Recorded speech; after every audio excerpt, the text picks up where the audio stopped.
وشرف يا شريف وشرف يا شريف sidaad u jeedaan shacabka waqooyiga muqdisho ayaa waxa ay dhigayaan barnaamijyo waaweyn oo ay kaga soo horjeedaan Sheekh Shariif Sheekh Axmed erayo ay ka mid yihiin in Cabdishakuur iyo Sheekh Shariif waa sharaf beelanaya ku dhawaaqayaan waxaana markaasi ay ugu baaqayaan in waqtigan aysan diyaar u ahayn in dagaal iyo colaad laga horiyo magaalada muqdisho barnaamijkan shacabka waqooyiga muqdisho ayaa soo abaabulay waxayna kaga soo horjeedaan sida markaasi kaga hortagi lahaayeen in markaasi caqabado iyo dagaal ay ka dhacaan magaalada muqdisho waxayna tilmaamayaan in waqtigan colaad aysan u baahneen shacabka muqdisho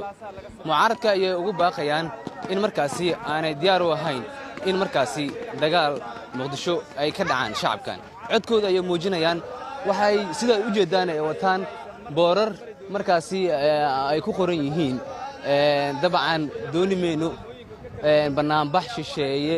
ama barnaamij shisheeye kalkaala dooni meeno boorar ay ku qoran yihiin ayay markaasi wataan iyo